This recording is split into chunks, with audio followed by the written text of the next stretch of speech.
adamu tahawun bil jum'ah aw at-takhalluf anha wa tarkiha. Janganlah meremehkan Jumat sehingga meninggalkan salat Jumat. Nah, ini dinasihati terakhir atau sebelum terakhir, hendaknya jangan meremehkan Jumat sehingga tidak datang untuk salat Jumat. Rasulullah berkata, "Man taraka salasa Jum'at min ghairi uzrin kutiba minal munafiqin." Barang siapa yang meninggalkan Jumat 3 kali dalam keadaan meremehkan, maka dicatat oleh Allah sebagai kelompok munafik. Dalam hadis lain, taba'allahu ala qalbih, Allah stempel hatinya kalau berani meninggalkan Jumat 3 kali. Tidak mesti berturut-turut, 3 kali dalam keadaan meremehkan. Maksud meremehkan, dia sanggup, tidak sakit, bukan perempuan, tidak gila, kemudian tidak ada apapun, tiba-tiba tidak Jumat, tidur, pulang kantor tidur, enggak pun pesankan ke isteri suruh bangun, tiba-tiba tidak Jumat. Maka 3 kali dilakukan, Allah stempel hati dengan kemunafikan. Jemaah Maghrib dan Isya yang Allah muliakan, insyaAllah kita akan sambung pembahasan seputar adab di hari Jumat. Di pertemuan kita yang lalu, kita sudah membahas beberapa di antaranya, yaitu seorang khatib disunnahkan mengangkat suara ketika berkhutbah, artinya suaranya lantang. Kemudian hendaknya memperpendek khutbah dan memperpanjang salat. Jadi sunnahnya begitu, khutbah dipendekkan, salat dipanjangkan. Jangan dibalik. Jangan dibalik, khutbah panjang, salat pendek. Dan ini bukan 1-2 hadis, ada beberapa hadis dengan bunyi yang sama, bahwa Rasulullah sallallahu alaihi wasallam meminta untuk atau memerintahkan untuk memanjangkan salat, wa aqsiru al-khutbah, dan memendekkan khutbah. Baik, kita sambung adab berikutnya, yaitu qata'ul khatib khutbatahu li amrin tari'. Dibolehkan bagi khatib untuk memotong khutbahnya karena ada perkara yang dibutuhkan atau ada perkara yang gawat darurat yang perlu diingatkan. Dan ini dicontohkan oleh Rasulullah sallallahu alaihi wasallam, yaitu ketika seseorang sahabat masuk ke dalam masjid di hari Jumat, lalu dia langsung duduk, tidak salat lebih dahulu 2 rakaat. Maksudnya tidak ada tahiyatul masjid sama sekali. Rasulullah berkata kepada sahabat itu, "As-sallaita ya fulan?" Kamu sudah salat? Padahal Rasulullah sedang berkhutbah, tapi Rasulullah memutuskan khutbahnya sebentar, bertanya kepada orang tersebut, "Kamu sudah salat?" Maksudnya salat tahiyatul masjid. La, dia menjawab, "Belum." Qala qum farqa, bangunlah, salatlah. Nah, ini perkataan Nabi ketika ada orang yang sedang yang masuk ketika beliau sedang khutbah dan beliau mengingatkan orang tersebut. Begitu juga pernah terjadi pada Ibnu Mas'ud, ketika Ibnu Mas'ud duduk di pintu masjid, lalu Rasulullah sedang berkhutbah Jumat. Faqala lahu, Rasulullah berkata kepada Ibnu Mas'ud, "Ta'ala ya Abdullah bin Mas'ud." Wahai Abdullah bin Mas'ud, majulah ke depan. Jadi hadis-hadis ini hadis riwayat Abu Daud dari Jabir dalam Sahih Abu Daud, dengan derajat yang sahih. Hadis-hadis ini menunjukkan dibolehkan berinteraksi antara khatib dengan makmum apabila dibutuhkan, terutama dalam urusan mengingatkan makmum tentang perkara-perkara yang menyebabkan kurangnya pahala di dalam Jumaat. Maka dibolehkan bagi khatib, bagi masjid-masjid yang mengulang rukun al-khutbah, kan sebelum dibacakan rukun diingatkan dulu oleh khatib bahawa sekarang akan masuk ke dalam rukun 2 al-khutbah. Bagi yang dengar, tolong bangun, tolong sadar. Baiklah loleh, tapi enggak sampai kayak gitu juga. Maksudnya diingatkan oleh khatib, boleh tidak? Boleh. Jadi seakan-akan khatib mengingatkan makmum untuk mendengarkan rukun al-khutbah, walaupun itu bukan sebagai salah satu syarat sah khutbah. Karena ada orang karena sudah terbiasa mendengarkan khatib mengatakan mengatakan peringatan sebelum masuk ke rukun, jadi menganggap seakan-akan itu rukun. Menganggap seakan-akan itu rukun. Jadi begitu ada khatib enggak mengingatkan, jadi khatib langsung masuk ke rukun. Innal hamdalillah hamsan. Enggak ada kalimat nyo kena datamang lam 2 rukun al-khutbah. So yang dengar, siapa yang tidur tolong bangun. Dengarkan rukun khutbah, apabila ada salah mohon diingatkan. Ternyata ada khatib tidak mengatakan itu, langsung masuk ke rukun. Ada jamaah yang mengira itu rukun, sehingga diprotes khatib. Diprotes khatib nyan hana ke nyan tambang 2 rukun khutbah itu bukan bahagian daripada rukun dan tidak wajib untuk dikatakan itu. Yang penting kita sudah masuk ke dalam rukun al-khutbah. Maka yang mengingatkan itu, artinya ada jamaah yang mengingatkan khatib seakan-akan belum melakukan itu tidak sah Jumaat, itu perlu belajar tentang fikih Jumaat kembali. Jamaah melakukan Allah Subhanahu wa taala. Jadi kalau terjadi sesuatu dalam masjid, sesama makmum tidak boleh mengingatkan yang sifatnya bisa membatalkan pahala orang mengingatkan. Bukankah Rasulullah sudah mengatakan apabila seseorang mengingatkan sahabatnya, iza qala li sahibihi ansit, kalau ada diamlah, maka orang yang mengatakan diamlah itu dia pun termasuk lagha, dia pun sudah kehilangan pahala Jumaat. Maka pernah saya bilang di pertemuan sebelumnya, kalau anak-anak ribut itu kita tidak bisa mengingatkan dengan bahasa, tetapi memberi kode, okey, memberi isyarat. Yang paling berhak mengingatkan adalah khatib. Khatib boleh mengatakan, "Ya nak mit tolong ibtian." Boleh. Khatib mengatakan, "Anak-anak tolong diam. Kalau enggak mau diam keluar. Kalau enggak mau keluar saya keluar." Yang khatib pilihannya buruk sekali. Masa kalau kalian enggak mau keluar saya keluar. Kalau dia keluar batal semuanya. Jadi dibolehkan berinteraksi dengan jamaah.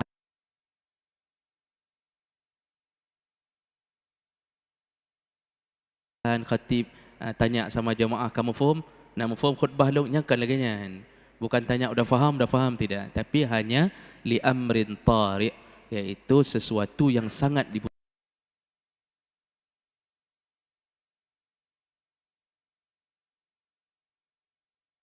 Tulas salat, memperpanjang salat. Ini sudah masuk ke dalam satu hadis yang kita sebutkan, pendekkan khutbah.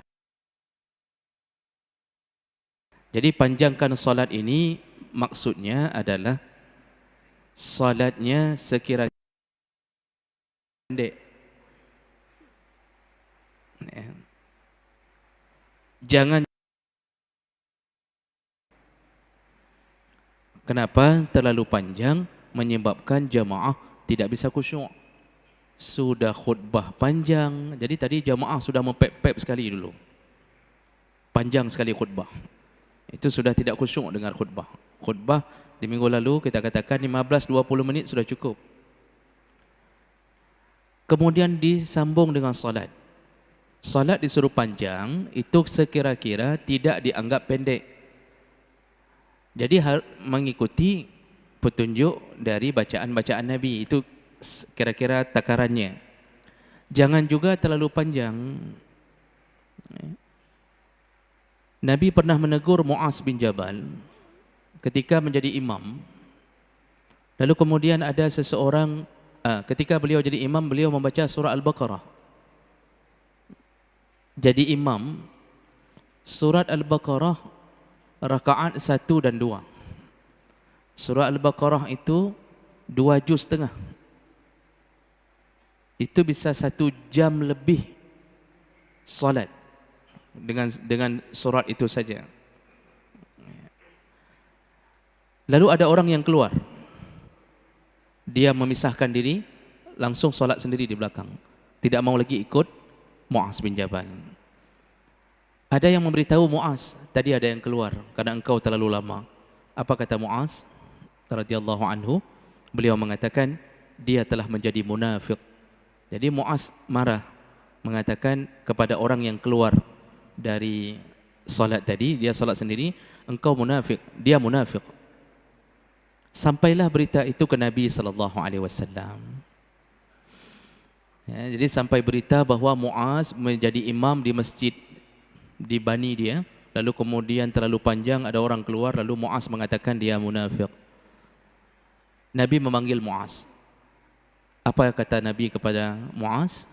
Wahai Muaz, aturidu an takuna fattanan? Apakah engkau ingin menjadi seorang pembawa fitnah? Rupanya Nabi menegur Muaz. Apakah engkau ingin menjadi tukang fitnah? Engkau ingin menjadi pembawa fitnah? Lalu Nabi menasihati, seharusnya engkau salat itu bacalah sabbihisma rabbikal a'la, atau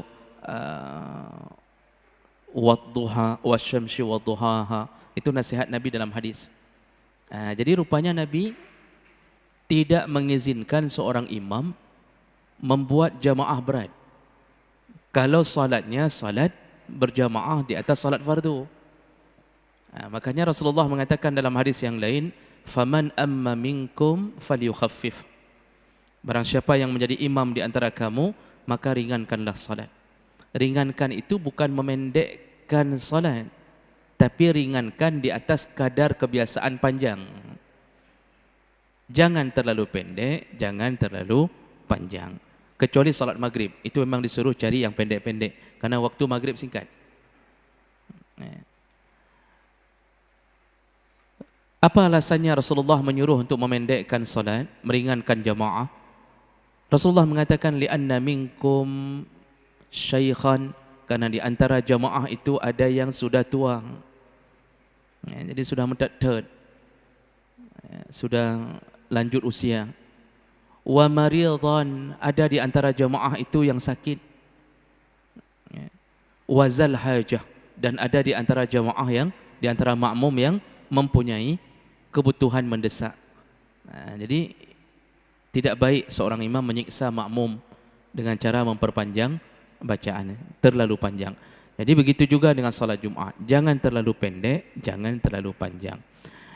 Dan ini bersambung dengan sunnah berikutnya atau adab berikutnya, yaitu al-hirsu ala qiraati suwarin muayyanah fi salatil Jum'ah. Dianjurkan sekali untuk memilih ayat-ayat atau surat-surat yang dicontohkan oleh Nabi di salat Jumat. Apa saja yang Nabi pernah contohkan ketika salat Jumat? Dalam satu hadis, hadis riwayat Muslim dari Nu'man bin Bashir, beliau berkata, kana Rasulullah sallallahu alaihi wasallam yaqra'u yaumal jum'ah fi salat.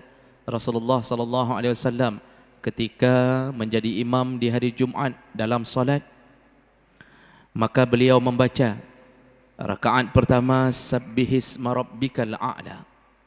Itu rakaat pertama. Rakaat kedua wahal ataka hadisul ghashiyah. Ini hadis sahih tentang contoh yang Nabi sering baca di hari Jumat. Dalam hadis yang lain, juga riwayat Muslim dari Abu Hurairah, kana Rasulullah sallallahu alaihi wasallam yaqra'u fil jum'ah bis suratil jum'ah. Rasulullah juga pernah mempraktikkan, beliau kalau mengimami salat Jumaat, rakaat pertama beliau membaca surat Jum'ah.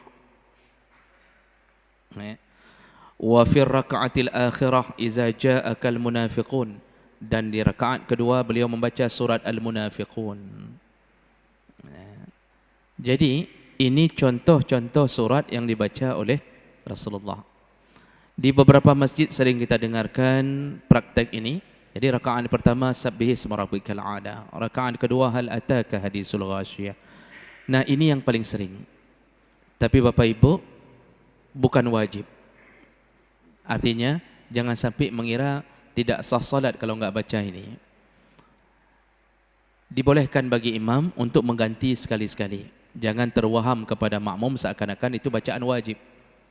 Nah, kenapa Nabi memilih Sabbihisma rabbikal a'la dan Hal ataka hadisul ghasyiyah? Karena kedua surat ini yaitu tentang kebesaran Allah dan terjadinya kiamat. Jadi kita ini diperdengarkan oleh Nabi surat tentang kebesaran Allah dalam Sabbihisma rabbikal a'la dan tentang dahsyatnya kiamat di Hal ataka hadisul ghasyiyah. Kenapa harus itu? Karena hari Jumaat adalah hari terjadinya kiamat. Maka tip-tip Jumaat gepingan bahawa akan segera menghadapi kiamat. Makanya yang paling faham adalah orang-orang yang berilmu.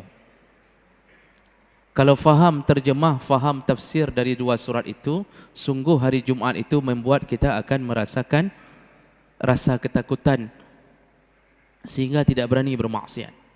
Karena orang tidak faham surat ini, keluar hari Jumaat, sandal orang diambilnya. Itu akibat tidak faham apa yang dibaca oleh imam tadi. Jadi habis Jumaat bermaksiat. Jadi jemaah melakukan Allah, ini contoh surat yang dibaca oleh Nabi sallallahu alaihi wasallam. Berikutnya, sunnah hukumnya setelah Jumaat, salatu raka'atain fi baitihi ba'dal Jum'ah. Setelah Jumaat disunnahkan salat ba'diyah Jumaat. Dan sebaik-baiknya salat penggiring salat fardu semua dilakukan di rumah. Rasulullah mengatakan, sallu fi buyutikum illa al-fariḍah. Salatlah di rumahmu kecuali yang fardu. Jadi semua salat yang tidak dicontohkan di masjid oleh Nabi boleh di masjid, tapi lebih afdal dilakukan di rumah, termasuk qabliyah dan ba'diyah. Tapi ini bisa dipraktekkan bagi mereka yang dekat rumah dengan masjid. Tapi kalau rumah terlalu jauh, sebaiknya tidak usah dipraktekkan sampai ke rumah. Karena kalau ba'diyah rencana mau salat di rumah, sampai di tengah jalan sudah ketemu orang, kalian apa jubu? Sudah makan nasi? Belum. Yuk kita makan. Akhirnya salat itu hilang. Dia salat di mana? Di warung makan, kalau ada. Nah, ini boleh dilakukan di masjid bagi kita yang kira-kira jauh dari masjid. Dalam hadis Nabi sallallahu alaihi wasallam dari Ibnu Umar menyebutkan, kana la yusalli raka'atain ba'dal jum'ah wala raka'atain ba'dal maghrib illa fi ahli. Rasulullah itu kalau melakukan salat 2 rakaat setelah Jumat atau setelah maghrib, maka dia tidak melakukannya illa fi ahli, kecuali di dalam rumahnya. Cuma Rasulullah rumahnya kan yang bersama Aisyah itu memang begitu buka pintu langsung mihrab. Jadi rumah Rasulullah di samping mihrab. Ini tempat berdiri imam disebut mihrab. Rumah Rasulullah buka jendela, buka pintu langsung ke rumah Rasulullah. Jadi kalau kita lihat sketsa rumah Rasulullah, itu ada 3 pintu. Satu pintu menuju ke masjid, satu pintu menuju ke rumah, satu pintu lagi khusus dibuat Nabi menuju ke rumah-rumah istrinya. Jadi menuju ke rumah istrinya ada, menuju keluar satu pintu, menuju ke masjid satu pintu. Kita Pak makanya kalau bisa buat 3 pintu. Satu menuju ke masjid, satu menuju keluar, satu lagi ke mana? ke rumah-rumah istri. Masya Allah, itu yang menyakitkan bagi ibu-ibu mendengarnya ya. Baik. Jadi jemaah melakukan Allah Subhanahu Wa Taala, kalau salat ba'diyah Jumat itu tidak ada khilaf, tidak ada khilaf. Semua sepakat. Yang ada khilafiyah masalah menamakan salat qabliyah Jumat. Itu sudah pernah ditanyakan dulu ya, bahwa itu ada khilafiyah, apakah sebelum salat Jumat ada tidak yang namanya qabliyah Jumat atau tidak. Itu khilaf ya, dan itu sudah kita jelaskan perbedaan pendapat para ulama tentang itu. Ada yang mengatakan ada yang namanya qabliyah Jumat, termasuk mazhab Syafi'i itu mengatakan adanya qabliyah Jumat. Nah, pendapat ulama lain mengatakan tidak ada yang namanya qabliyah Jumat, tapi boleh melakukan salat sunnah mutlak. Nah, terjadi perbedaan. Yang intinya bukan tidak boleh salat, tetapi hanya berbeda waktu meniatkan itu qabliyah atau salat sunnah mutlak. Tapi itu hanya khilaf kecil yang tidak perlu kita perpanjang sampai bermusuhan gara-gara urusan qabliyah Jumat. Sedikit lagi. Kemudian ketika mau salat sunnah setelah salat fardu, maksudnya salat fardu Jumat atau fardu yang lain, disunnahkan at-tahawul min makan ada'il fariḍah li salatin nafilah fi mawdi' akhar. Jadi kalau mau melanjutkan salat sunnah nafilah, salat nafilah, salat sunnah itu setelah salat wajib, termasuk setelah salat Jumat, disunnahkan berpindah tempat. Jangan lagi berdiri di tempat kita salat fardu. Dalam hadis Nabi sallallahu alaihi wasallam dari Ibnu Umar radhiyallahu anhu, hadis riwayat Abu Dawud, dalam Sahih Abu Dawud disebutkan kana Rasulullah sallallahu alaihi wasallam yusalli ba'da al-jum'ah fa yanhazu an musallahu allazi shalla fihi al-jum'ah qalilan ghaira katsir fayarka' rak'atain. Kalaupun Rasulullah sallallahu alaihi wasallam melakukan salat ba'da Jumat di masjid, maka yang beliau lakukan adalah beliau berpindah dari tempat beliau berdiri di waktu salat fardu. Qalilan, beliau hanya pindah sedikit, ghaira katsir, pindahnya tidak banyak, kata sahabat. Fayarka' raka'atain, barulah beliau melakukan salat 2 rakaat. Jadi apapun salatnya setelah salat fardu disunnahkan berpindah tempat. Kenapa begitu? Para ulama mengatakan dengan berpindah tempat hikmahnya adalah memperbanyak saksi di hari kiamat, bahwa kita pernah meminjakkan kaki di atas tanah tersebut. Bapak Ibu yang dimuliakan Allah, semua yang Allah ciptakan dan itu menjadi wasilah kita beribadah kepada Allah, itu akan menjadi saksi di hari kiamat. Makanya Rasulullah SAW berzikir, mengajarkan dengan menghitung dengan ruas jari. Dengan ruas jari. Salah satu tujuannya agar jari-jari ini nanti akan bersaksi di hadapan Allah bahwa dia digunakan untuk menyebut namamu ya Allah. Jadi bahasanya seakan-akan saksinya nanti akan mengatakan ya Rasul, ya Allah, aku dihitung untuk menyebut namamu ya Allah. Makanya ada hadis Nabi SAW yang mengatakan bahwa semua yang dipinjak oleh orang-orang yang menuju ke medan perang, batu, tanah, pasir, bukit, gunung, semua akan bersaksi kepada Allah bahwa dia pernah diinjak untuk membela nama Allah Subhanahu wa Ta'ala. Makanya sunnah pindah. Tapi pindahnya sedikit, maksud sedikit, enggak perlu sampai pindah ke belakang, pindah saja sedikit. Atau tukar rocker dengan orang samping. Oh kalau dia enggak mau rocker, bayar. Aku bayar kapinah kena. Jadi enggak perlu jauh-jauh sampai ke belakang. Salat ba'dal Jum'ah paling banyak boleh dilakukan 4 rakaat. Boleh sampai 4 rakaat. Salat ba'diyah Jumat. Boleh 2, maksimalnya 4 rakaat berdasarkan hadis Nabi SAW dalam riwayat Muslim bahwa Rasulullah pun pernah melakukan 4 rakaat setelah salat Jumat. Cuma bukan sekali salam. Rasulullah berkata salatul laili wan nahar masna masna. Salat siang dan malam itu dua. Ya. Jadi tetap 2 rakaat sekali salam, 2 rakaat sekali salam. Begitu yang dianjurkan oleh Nabi sallallahu alaihi wasallam. Dan yang sebelum terakhir 2 menit lagi. Ya. Adamu tahawun bil jum'ah awit takhalluf anha wa tarkiha. Janganlah meremehkan Jumat sehingga meninggalkan salat Jumat. Nah, ini dinasihati terakhir atau sebelum terakhir, hendaknya jangan meremehkan Jumat sehingga tidak datang untuk salat Jumat.